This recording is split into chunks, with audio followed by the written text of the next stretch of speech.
A critical analysis for contemporary curriculum design. Good morning, my name is Snowvia Jawad, currently working in a British curriculum school in Dubai. In my role as a coordinator with a focus on curriculum review, digital pedagogy, and faculty development within the humanities department, I have seen firsthand how theories must inform practice. My central argument today is this: the foundational theories of Dewey, Vygotsky, and Piaget are not just the relics of the past.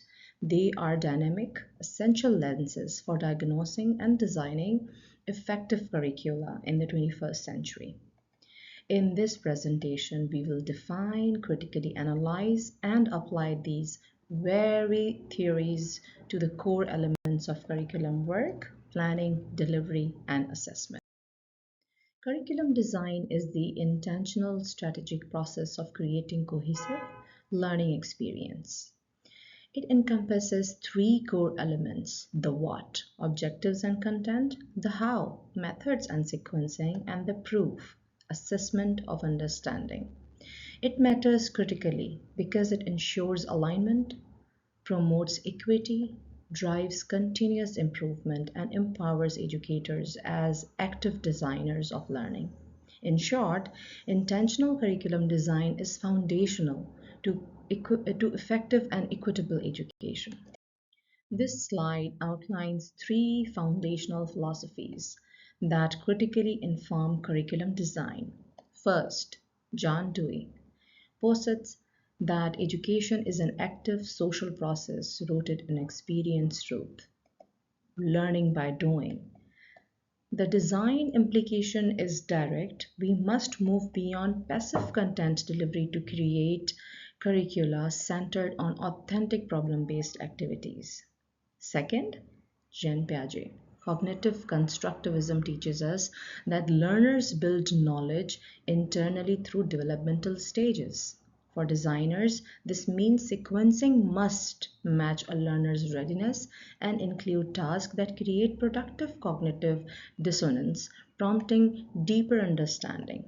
Finally, Vygotsky emphasizes that knowledge is socially constructed through interaction and guided support within the zone of proximal development. This shifts the designer's role to creating scaffold, collaborative structure where the teacher facilitates rather than merely informs. Together, these theories move us from a model of information transmission to one of the active developmental and socially supported knowledge constructions. Curriculum design balances core philosophical tensions between Piaget and Vygotsky, individual cognitive development versus socially mediated learning. A curriculum must foster both internal growth and collaborative sense making. Between Dewey and traditional model, experiential problem-centered learning versus structured content delivery. The aim is to blend inquiry with systematic concept mastery. Synthesis: these perspectives are complementary. Effective design integrates developmental readiness by Piaget, learning social structures by Vygotsky, authentic reflective tasks by Dewey. This slide outlines a theoretically informed backward design model where each stage is guided by key educational thinkers. Stage 1 uses a Piagetian lens for developmental readiness and a Dewey's focus for real-world relevance. Stage 2 designs evidence using Vygotsky's social learning and Dewey's inquiry-based approach. Stage 3 plans experiences through TPAC selecting tools to simulate, collaborate, or model. The central question remains: which tool best enables the experience, collaboration, or model this goal requires? Let's now situate our discussion in a specific context: a Master of Education program in instructional design. Traditionally, foundational theories like Dewey, Vygotsky, and Piaget are taught in isolation, often through lectures and academic readings. The primary assessment typically focuses on theoretical theoretical recall, essays, and exams. This has created a persistent gap. Students understand the theories in abstraction but struggle to synthesize and apply them to design authentic technological enhanced learning experience. Our curriculum intervention, designed for the course Advanced Curriculum Theory and Practice, aims to bridge this gap. This synthesized design plan explicitly links each learning outcomes to the theory that shapes its assessment and activity. For instance, critique theories uses of Dewey and Piaget informed assessment, while the peer debate activity on Flipgrid applies Vygotsky's social learning. Similarly, designing a scaffolded task employs Vygotsky's principle in assessment and tools like peer deck to enact Dewey's learning by doing. The impact is clear. Students reported a stronger theory-practice connection, and performance data showed improved theoretical application in final work.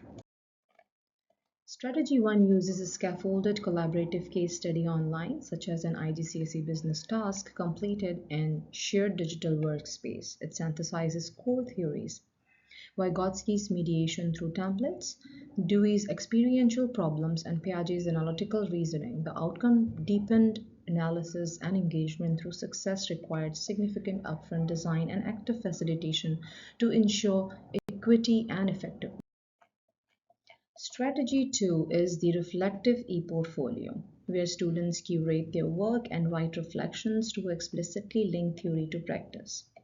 Theoretically, this draws directly on Dewey's principle of reflection as the core of learning, and on Piaget's concept of accommodation, where curating and connecting work helps students integrate new knowledge into their evolving understanding.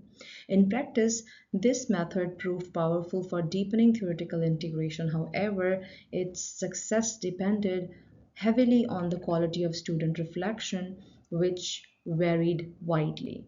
This highlighted the need for explicit training in metacognitive skills to make the reflective process constantly effective. Here are 4 recommendations for educators. First, adapt a synthesizing framework like backward design. Start with outcomes to integrate theories meaningfully. Second, choose digital tool strategically. Miro for social learning and Padlet for reflection. Third, prototype short sequences using shared digital documents to test and refine collaboratively before scaling. Fourth, analyze student work in PLCs to evaluate how effectively tools and designs enact theoretically principles. Implementing this model required shifting leadership from directive to facilitative designer. This meant modeling transparency, curative theory-driven digital tool, and fostering psychological safety through low-stakes prototyping. The outcome transformed teaching from lecture to design studio and assessment, from recall to applied synthesis, strengthening both engagement and validation. I conclude, the future of curriculum design synthesizes foundational theory with digital tools. Applying frameworks like backward design and TPAC creates pedagogical, robust, adaptive, and meaningful learning. This work is built upon both foundational and contemporary scholarship, from Dewey, Piaget, and Vygotsky to the frameworks of understanding by design and TPAC. Full citations are provided here for reference. Thank you.